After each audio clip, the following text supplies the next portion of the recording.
Okay, everyone, thanks for coming and welcome to our next AI and Humanity seminar series. Today, I'm delighted to invite and introduce you to Professor Kate Vredenburgh from the Department of Philosophy at the London School of Economics. She specializes in political philosophy and the philosophy of technology and social science, the philosophy of social science. So please join me in giving her a very warm welcome. All right. Thank you for the invitation. Very excited to be here, particularly to get feedback from this group. So this is new work. I started it because I got interested in the use of XAI supposedly to combat discrimination. And I got interested in two questions. First of all, what concept of discrimination makes sense of these practices in computer science? And then secondly, does it help, or does it kind of epistemically add all that much? So these are the two questions we're going to tackle today. The talk is titled The Limits of Algorithmic Explainability for Combating Discrimination. All right, so let's imagine we have Martha. Martha works in an office. She's a hard worker. She's consistently ranked in the top 20% of her peers by some metrics. But she's not entirely comfortable in her office. She gets some uncomfortable comments from her boss and her coworkers that make her think that they're judging her work a bit more negatively than the metrics would suggest they ought to. The company starts to downsize. She gets let go. So she wants to allege, right, that this firing was discriminatory, that she was performing in the top 20% of her peers. She ought not to have been let go. But of course, the company, right, the boss is like, no, Martha, right, you've been looking at these metrics for your performance, things like how many sales you did per month, but actually on some other metric, you perform very, very poorly. You're actually near one of the bottom. That's the metric that we thought would be best to use. And so we have a kind of story about why we let you go, right?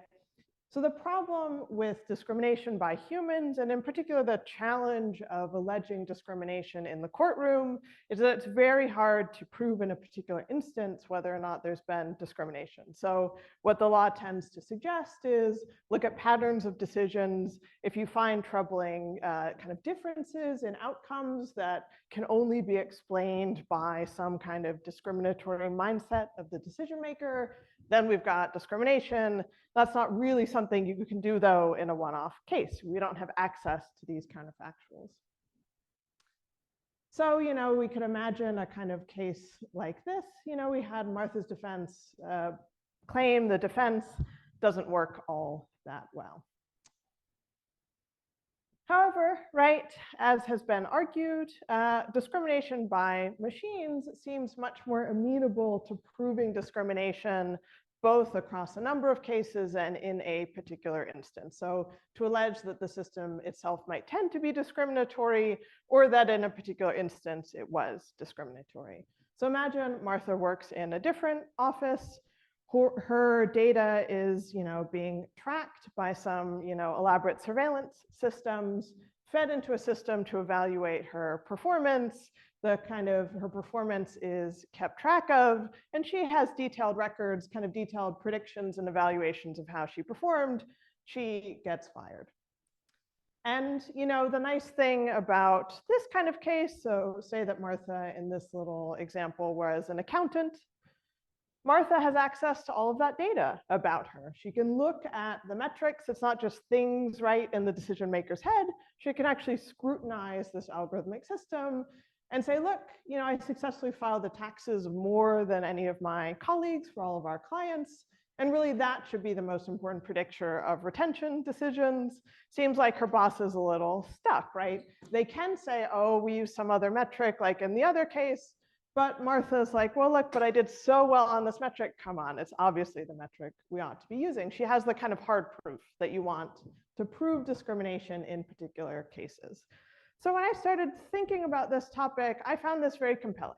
That when it comes to machines, the major advantage is we have the kind of data that we can use in order to allege discrimination more successfully in particular cases, and as a tendency that the system has. So this position has been defended, for example, in Kleinberg et al., where they argue look, the law forbids discrimination, but it can be exceedingly difficult to find out whether human beings have discriminated. Human decisions are frequently opaque to outsiders. And a defining preoccupation of discrimination law is how do we find proof given that fact? But their thought, is that we can get around these epistemic challenges to a certain extent if we use algorithmic systems, at least if they're suitably transparent. So we might pull out two kinds of claims from this statement about the usefulness of explainable AI for detecting and combating discrimination. The first, and here I want to distinguish between explanations of discrimination and legal proof of discrimination. You might think just providing some evidence of discrimination is potentially much less demanding than explaining where there was discrimination. I'll come back to that. But we can pull out two claims, It's significantly easier to give true explanations of algorithmic discrimination, and it's easier to provide legal proof to get some evidence that would stand up in a courtroom when AI systems are used. So I'm going to argue against these two claims today. So, there's a bit of a caveat. So I think it's not significantly easier to give true explanations of algorithmic discrimination, and it's not significantly easier to provide legal proof. I'm not saying that algorithmic systems with suitable transparency get us nothing epistemically, but they get us less on their own than a proponent might think. All right, so the plan. First of all, how can AI discriminate? And in particular, I want to think about what concept of discrimination kind of rationalizes the use of XAI. I'll come back to that. Then argue for these two claims, then wrap up. All right, so what is discrimination? So discrimination, just very generally, the imposition of disadvantage because of someone's membership in a certain socially salient group. So two things come out of this definition. Not just any observed disparity between different groups is discrimination. And note, I'll generally be using discrimination to mean wrongful discrimination. So in its morally neutral term, to discriminate just means to distinguish between things on the basis of some properties. But when we say it's wrongful, we're usually bringing in these moral notions of a kind of moral story about why it was bad that we discriminated in the way that we did, or that it has the effects that it does. So just any observed disparity is not the same as discrimination. People might, say that we all in this room decide to sit according to gender. Who knows why we did that? There's a kind of difference between where we're sitting, the locations in the room. There's nothing discriminatory about that fact, unless you tell some weird and complicated story. And, second point, this because of can be read both intentionally and causally. I think there's a lot more interesting work to be done here about how to read the because of, and in particular, how to read it in a way that we can make sense of algorithmic discrimination. I'm not going to do that work in the talk today. But there are two kinds of senses that people have pointed out, and these can often coincide with the two accounts of discrimination we're going to see today, or the two families. One is intentional, So this is your kind of classic case of discrimination people often have in mind.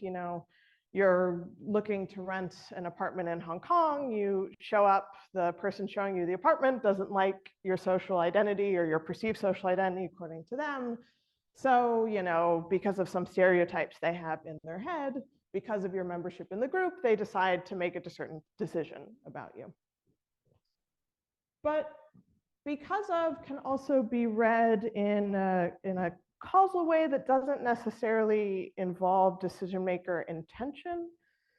So this kind of account of because of, I think, is needed to make sense of what are called these facially neutral criteria that impose disadvantage that we want to say are discriminatory, because those facially neutral criteria are somehow connected to background injustice or past instances of discrimination. So, take a case where somebody, lives in a district of a city. They live there with, members of a certain minority ethnic group, and the education, access to education in that part of the city is very, very poor. They score, all things considered, pretty well on a test for university admissions. And it looks like using this test is a kind of perfectly acceptable thing to do in making a decision about who to admit. But some people have argued, look, this looks like so-called kind of disparate impact or an instance of discrimination. We've got a criterion. It doesn't explicitly mention someone's membership in a socially salient group. But the reason why we can explain either for an individual or really for populations, the kind of distribution of test scores within, say, the population is because of this background injustice. So lots more to be said here, but this is just the general account of discrimination. So in general, people tend to divide discrimination into two types of families. First, so-called quality of will accounts. These are the someone has a negative stereotype, a kind of attitude towards members of some group in their head. And then on the basis of that attitude, they, if you're in the United States, don't sell a couple cakes, for example. But there are also these so-called outcome-based account. Again, this gets to the kind of disparate impact idea of discrimination that I mentioned, where we might want to say, well, we've got a decision-making system. It's not, as far as we can tell, that it kind of embedded negative attitudes towards a group, that there were stereotypes that determined decision-making.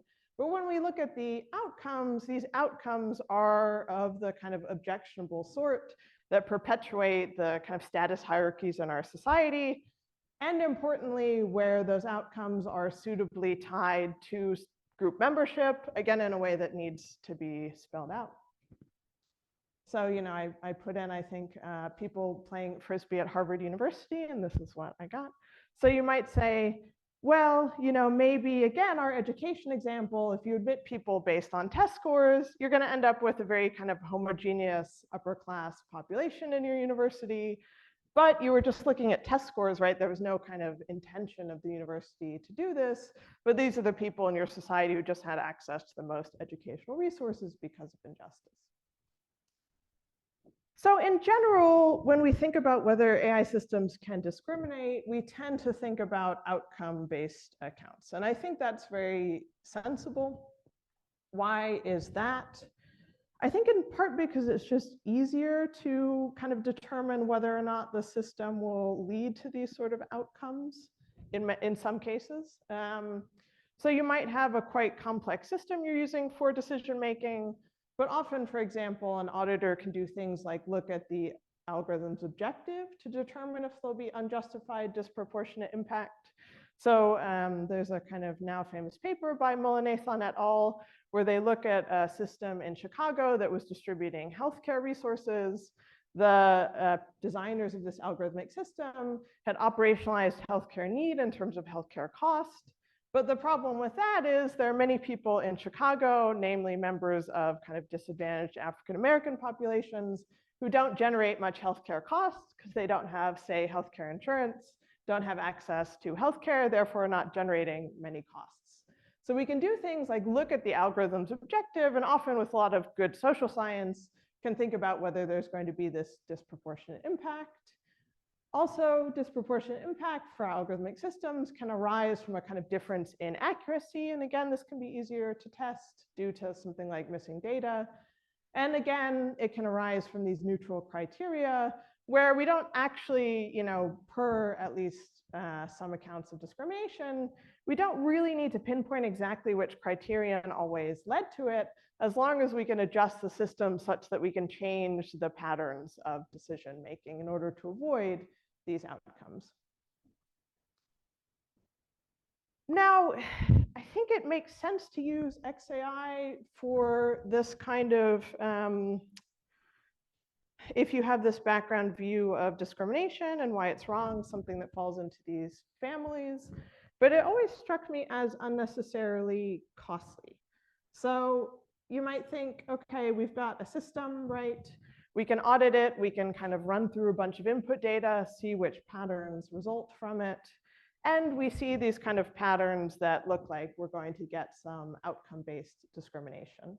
Well, we can kind of go in, tinker with the system, find out which kind of properties, which features in particular were leading to this, For many systems, it's going to be really costly. It's going to be just a kind of heuristic. We might think, well, maybe we just do retraining. Maybe we think, okay, it was a data problem. We add a bunch of data, we retrain the system. And this is if, right, these kind of two systems are equally accurate, this strikes me as a kind of equally or better way to go about fixing a discriminatory algorithmic system. Either look at its objective or just scrap it and think about retraining. If the retraining is less costly than using these kind of quite computationally intensive XAI methods. So at least the view that I came to is XAI can be helpful kind of heuristic for outcome-based discrimination, but maybe what people have in mind, and I'll get to kind of examples of this, when people use XAI to detect discrimination, is that the system itself has a kind of bad quality of will. Whatever we think is the right analog for algorithmic systems, this is what's going on. So either the system encodes an explicit biased generalization, so we saw lots of examples of, vision system labeling human beings all kinds of offensive labels. We might think it encodes a kind of negative explicit stereotype. Or Gabrielle Johnson has worked a lot on this. We might think AI systems might encode implicit bias generalizations in ways that look analogous to the ways in which humans might encode implicit biased generalizations. So in this example that she has here, she's thinking of a k-nearest neighbors algorithm that we're using to predict whether or not someone is bad with computers. Don't know if we want to do that, but could be a useful task. One feature we've got is age, right? And then the system is just clustering different data points to see, is this going to be predictive of whether people are good or bad with computers? It finds out age as a feature is fairly predictive. Now, age on its own, right? And I'll come back to this later, but I want to argue kind of age itself isn't the system is implicitly coding a biased generalization, but not explicitly. And the implicit coding, kind of alleging that there's this implicit coding, has to do with a lot of assumptions that we add on top of the system itself. So, right, in general, if you think age is a predictor and you think, well, there's something funny going on here, I think the reason to do that is because you're using a kind of higher level concept to interpret what's going on, being elderly versus being young, and saying the system itself, by using this feature age, is actually encoding that stereotype about elderly people. But the system itself doesn't have the concept elderly, arguably doesn't explicitly represent that concept, but we can kind of abstract away what's going on and impute an implicit biased generalization. All right. So with that in mind, right, we've said there's this quality of will approach. We're going to run with that. And now we're going to see how XAI might be useful in detecting a kind of whatever the analog of a bad quality of will is in these systems. So the reason we use explainable AI is because we've got a system that is opaque. Here, there are a number of definitions of explainable and kind of explainability, interpretability, transparency out there in the literature. By opaque, I just mean the outputs can't be explained in a way that would be understandable to a human, expert or not. Now, why are many of the algorithms that trouble us opaque, right? A number of reasons. Models are complex, using thousands or millions of parameters. Second problem, often in cases of so-called unsupervised learning, the parameters and relations can't be interpreted. It's hard for us to look at the system and think, well, the way that a bunch of points have been clustered, say, into a feature, it's hard for us to tell exactly what's going on or kind of map our concepts onto what the system is doing. And final third, important but less maybe philosophically interesting reason, a lot of these models are protected by intellectual property law. So, let's take an example of a vision recognition system. So, we've got an image. An image, in order to be machine readable, needs to be divided into a bunch of pixels. We need to then kind of abstract away from these pixels into areas of pixels. So ideally, we can learn a model where we figure out, well, which areas of pixels are, say, most helpful for predicting whether we've got a cat, a dog, a cow, and so on and so forth. And here, for example, in this system, we've got our problems of just having, kind of millions of parameters that we might be interested in when we're, say, testing for discrimination, but also where, we can tell some kind of story, say, about why the system thought that a bit of the picture was most predictive, that cats have these sorts of ears, dogs have other funny ears. So we can, make a kind of best guess or rationalization of what the system is doing, but that's really kind of a guess. So we're going to focus, as I mentioned, right, on this approach of using additional tools to make a complex algorithm explainable. And the general idea behind these tools is we want to treat algorithmic systems like we would natural systems and build models to find connections between variables. So there are two kinds of approaches that you might take. The so-called surrogate model approach, I think, is most helpful for detecting whether a system itself might tend to be discriminatory. If we wanted to, build a system to help with the Martha case, we want to allege for a particular decision that it was discriminatory, we're going to need a feature importance model. So a simple model of how important some variables are in the decision.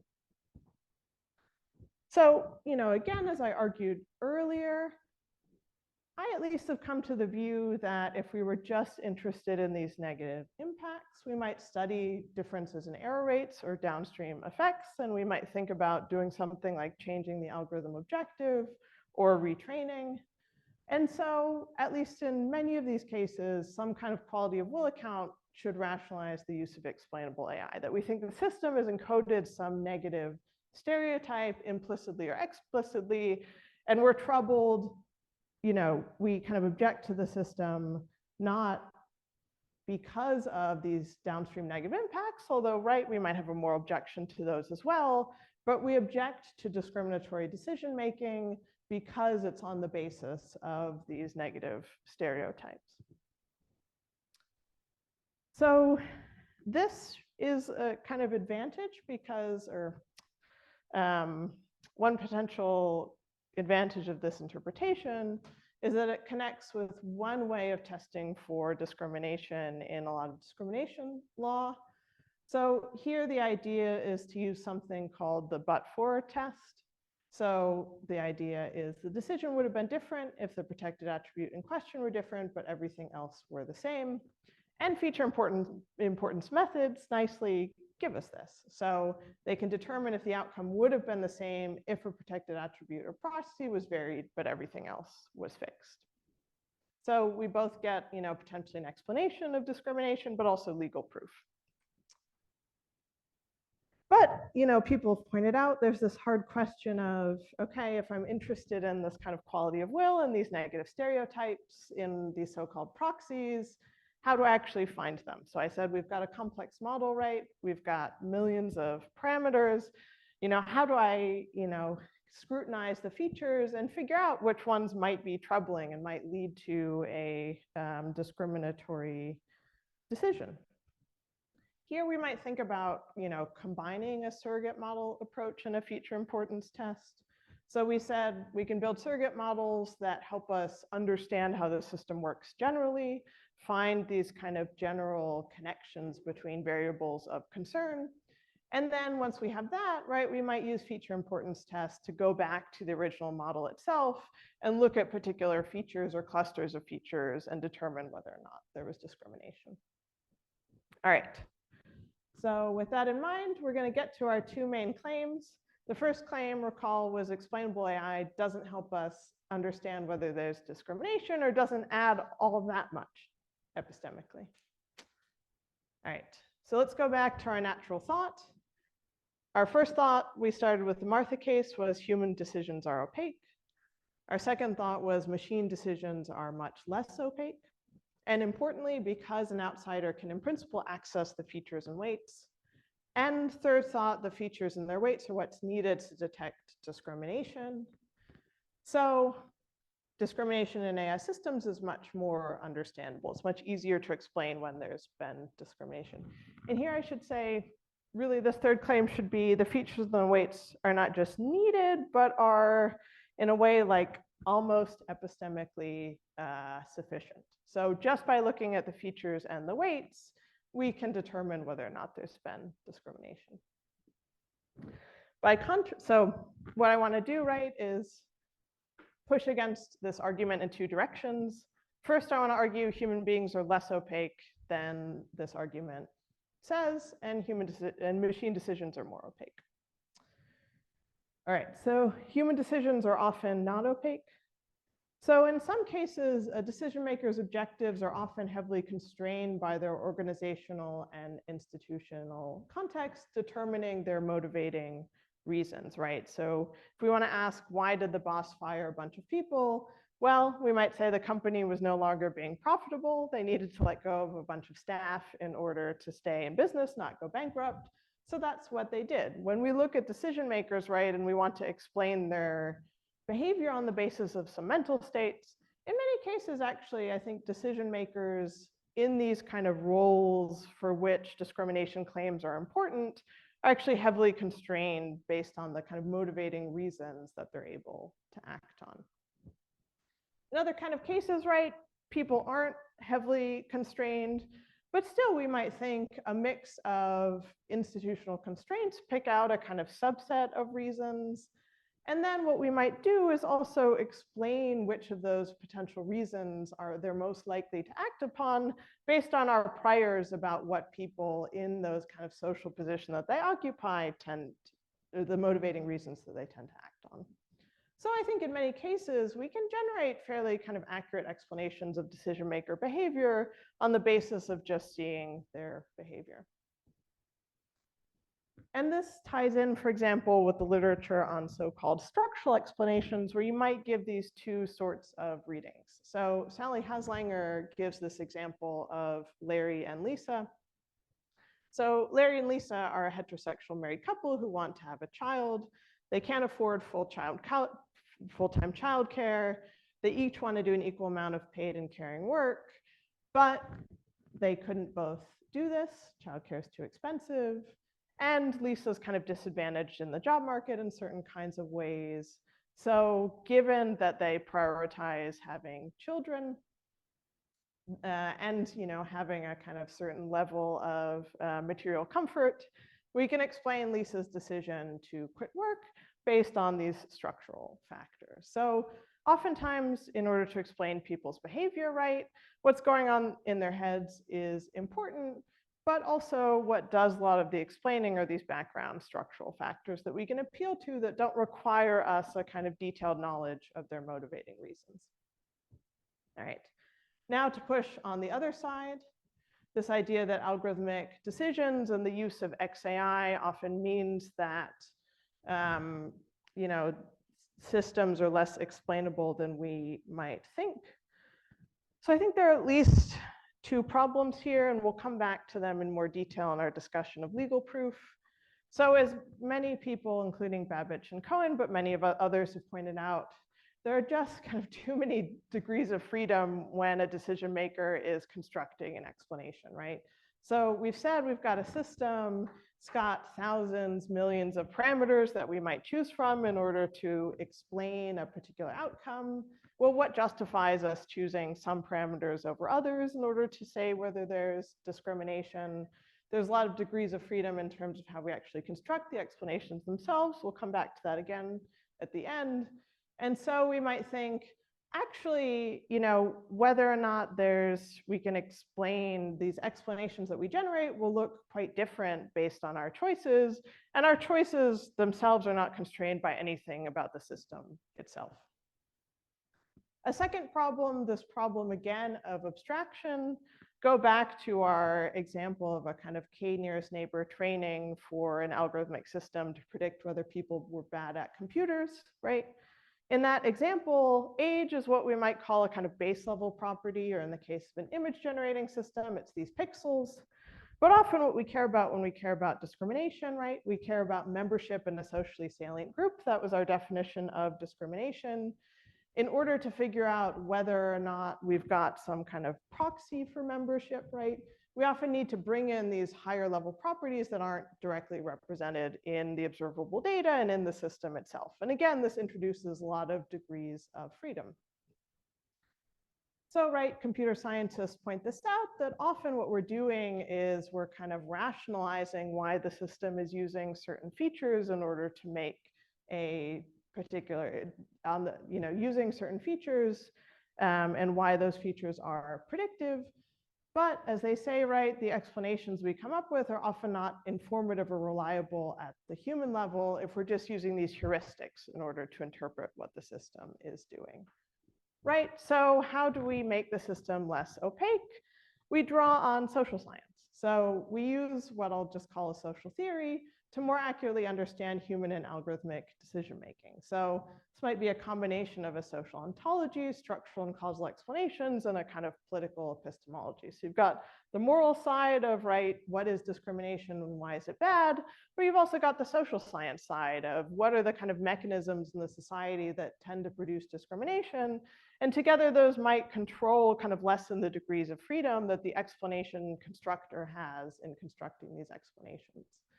And this is really important. And, again, Gabby Johnson and Lily Hu have argued this. It's required for us to determine when these implicit biases are wrongful or produced by a background injustice. When have we got a kind of implicitly coded bias or not? So just to take an example in order to wrap up this section, let's take Chad the chauvinist. So Chad the chauvinist is a founder of a startup. He only hires white men from Western Europe and North America.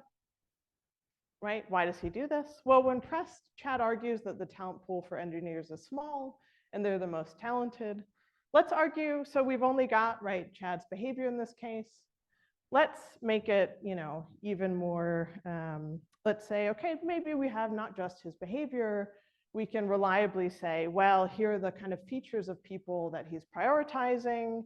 We've got a bunch of features like, where they went to school, their kind of engineering qualifications, something about personality, collaborativeness, Chad's perception of fit, all these criteria that look on the face of it to be, neutral, but depending on our priors about Chad and his decision-making, as well as the kind of background injustice, we may or may not say that there are some kind of implicit biases at work. So in general, right, when we attribute discrimination, it's going to depend really heavily on our priors, and that point two holds for, examples of using XAI. It is, I think, it adds something epistemically to have the features and their weights, but importantly, we also need our kind of prior beliefs about, for example, whether or not there's a certain connection between a feature and a prediction because of some background discrimination or not. All right, so finally, to wrap up, I'm going to argue that explainable AI doesn't help us better prove discrimination. So now we're headed to a court of law. So you might say, okay, look, fair enough. Maybe it's hard to use these systems on their own to understand whether there's been discrimination in a particular case. We might say, as I argued, they kind of generate too many explanations, competing explanations. We need to constrain the space of explanations in some principled way. But you might argue, look, especially because of how discrimination liability works, maybe it's still useful in the courtroom. So if we just get evidence of discrimination, even if there are all these other competing explanations, that evidence would be enough. We can use it in court to prove that a particular decision was discriminatory, or the model generally is. All right, so how do you prove discrimination in the UK? I learned this on my Life in the UK test, which I recently took to become a resident. I also learned that Charles II hid in an oak tree in order to hide from some people who wanted to kill him, but less relevant. So I learned that discrimination is a civil offense. What they didn't tell me is what that means is it has to be proved by a preponderance of evidence that it's more likely than not. People interpret this in different ways. Some people say it's above 50% likely. Some people want to phrase this in terms of, credences. Some people want to phrase it in terms of beliefs. In any case, it won't matter for our purposes. It just has to be more likely than not that there was discrimination in order to prove it. So again, I think even when it comes to proving discrimination, we have this degrees of freedom problem. And again, Babbage and Cohen and Sullivan and Kazirzadeh have both talked about this. So because these techniques involve too many degrees of freedom, you might just kind of get a sort of inaccuracy. You might think, yeah, some particular feature was like core to explaining whether or not there was discrimination, but it actually wasn't in some important sense. Instability. So depending on the technique you're using, you might use a technique that involves some randomness in which features you're perturbing. You might say, yeah, that's kind of helpful just to get a sense of the possible space of explanations. But again, that's going to generate a lot of competing explanations that we can't decide between. This gets to the point about contradictions, right? So if you choose different features, generate different explanations, it's just going to give us conflicting answers. And in particular, Sullivan and Kazarzadeh also talk about, this is very amenable to explanation hacking. So they analogize this to p-hacking, but again, because you're not constrained in which features that you focus on, it's up to Martha's attorney to say it was obviously discrimination because, okay, look at this feature, that's obviously a proxy, and it was kind of central to the decision. It's open to, the company's lawyers to say, okay, look, right, if you kind of perturb that particular feature, yeah, it's influential, but instead it's really this feature that's central to the decision. It's nothing about a kind of proxy for, some protected attribute. And so there wasn't an instance of discrimination. So you might get these cases of explanation hacking, and people have connected this to fairness washing and so on. So let's say that we're using LIME, which I always forget what it stands for, local interpretable something something. So let's say we're, again, wanting to go back, right? So you might think what's really beneficial about a lot of these, some of these more counterfactual XAI techniques is you're not building a surrogate model, but you're actually perturbing the actual model itself. And if you're perturbing the actual model itself, isn't this beneficial for detecting discrimination in a particular instance, or as a kind of tendency of the model? But again, I do think we just get the kind of too many degrees of freedom problem here. So, one case, right, we've focused on, okay, we're trying to build a kind of local linear model to approximate what the model is doing. We perturb some particular features, generate a bunch of data, output data, and then on the basis of these training data, we train a new simple linear model in order to kind of approximate what the model is doing in that region. Well, we might have chosen another region of the model, another kind of set of pixels to focus on, and that would give us a very different result. And again, right, there's nothing in the model itself that tells us which of these regions to focus on. So here, I think, again, we have this problem. There's no kind of fact of the matter about which features ought to be chosen. And reducing those degrees of freedom is important, but we're going to need to bring in contestable, empirical, and moral assumptions. So I think here we get a similar-ish lesson as from the reference class problem. So if you think, either individual probabilities don't make sense, that any probability needs to be kind of conditional on which reference class you belong to, then you end up in this, situation where we need to say, okay, we need to kind of do our hard, empirical and moral theorizing to think about which reference class is relevant here. So I think this is a kind of analogous-ish problem we also see for these AI systems. So you get a probabilistic output, for someone, like they're 60% likely to have committed a crime. Well, how on earth do we scrutinize the model and figure out which reference class that's relevant to how to interpret the probabilities? And without doing that, right, we can't say whether or not it was either discriminatory, or we can't allege that the probability is the wrong one because we've chosen the wrong reference class. Similar point has been made recently by my colleague Anna Matani for credences. Again, if you thought that, a credence was kind of,